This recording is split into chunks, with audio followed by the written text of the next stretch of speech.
Following the massively disappointing 2018 season, the SKT organization saw redemption in 2019, and despite having what basically any other organization in League of Legends history would consider an extremely successful year, the organization and players likely did not see it this way.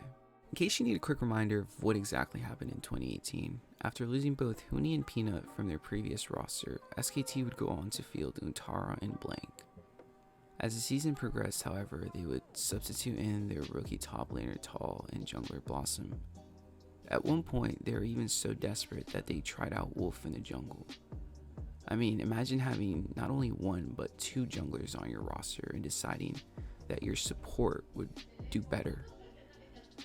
After multiple roster substitutions and iterations, SKT would ultimately go on to fail to qualify for Worlds. Now, back to 2019, SKT acquired two new carries. The first being Khan, who at the time was most known for his time on Longzhu Gaming. Khan had generated a lot of hype as the next big name Korean top laner in 2017. Back then, he was in the conversation for the best top laner in the world. However, a lot of that hype had died out as Longzhu failed to translate their domestic success internationally. Despite high expectations, he never was quite as dominant internationally as he was domestically. In 2017, the Longzhu roster of Khan, Cuz, BDD, Prey, and Gorilla were the heavy favorites to win the entire World Championship.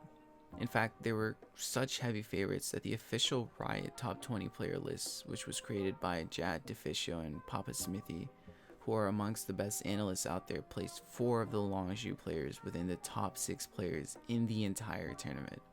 Despite all of this hype, they would ultimately go on to lose to Samsung Galaxy 3-0 in quarterfinals.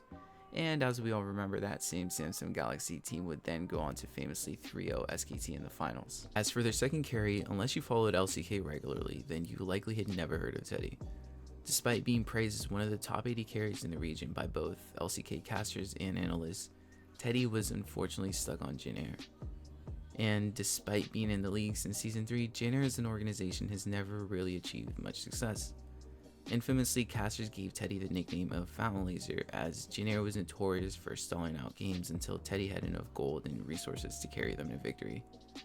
In fact, Teddy broke the record for most CS in a professional game while on Jin Air, with a final creep score of 1,465 in a 94-minute victory against none other than SKT.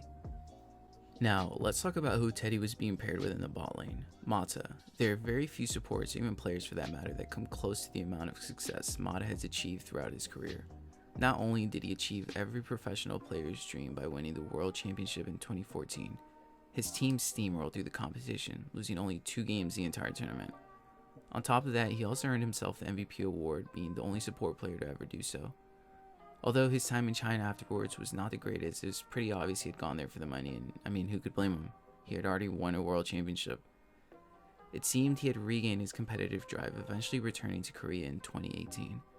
There, he would go on to join the KT Super Team and finally win an LCK title that summer. Heading into Worlds, KT were one of the favorites to win the whole thing. Unfortunately, they would go on to lose a close 3-2 series to Invictus Gaming, who were the eventual champions. Now, perhaps the most exciting change in acquisition was SKT's new jungler, Clid. SKT had been plagued with jungle issues for years now, and Clid seemed like everything SKT wanted and desperately had been searching for. Clid had spent his first few years playing in China, where he was known as an aggressive and mechanically gifted jungler. Basically what Pino was hyped up to be for SKT. Gameplay-wise, China and Korea were complete opposites. Korea had always been known for their strategic and chess-like gameplay, whereas China had always been known as a teamfight, heavy skirmish-oriented style of gameplay. Fans were excited and hopeful that Clid could finally bring some of this to the new era of SKT. And in light of China's recent success the previous year, it seemed like this was the new way to play. Now, imagine all those players surrounded the undisputed greatest player of all time, Faker. I could spend hours talking about his success, greatness, and I still would not do him any justice.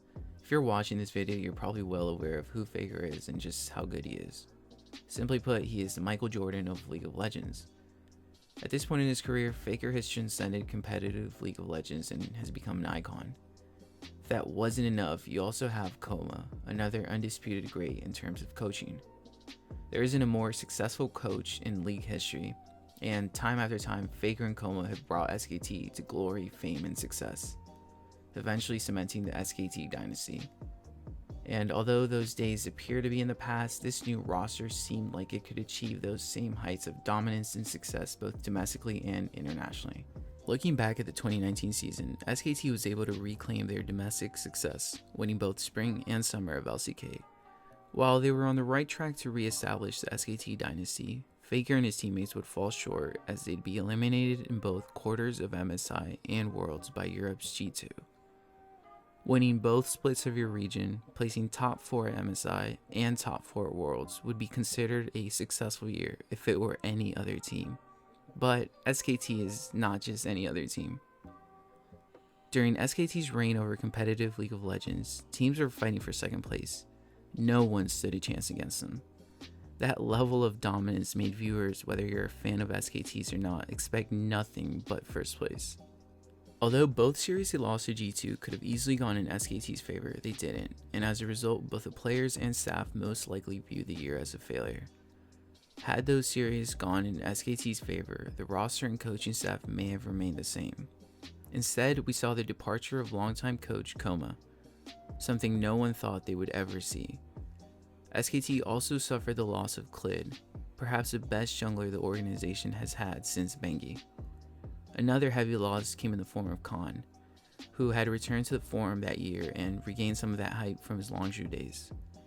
Fortunately for SKT, they retained their franchise player in Faker, and even extended his contract until 2021 and made him a part owner, meaning we will likely never see Faker in anything but an SKT jersey. SKT was also able to keep their new superstar ADC Teddy, along with Effort, who despite crumbling in the G2 series at Worlds, had an impressive year.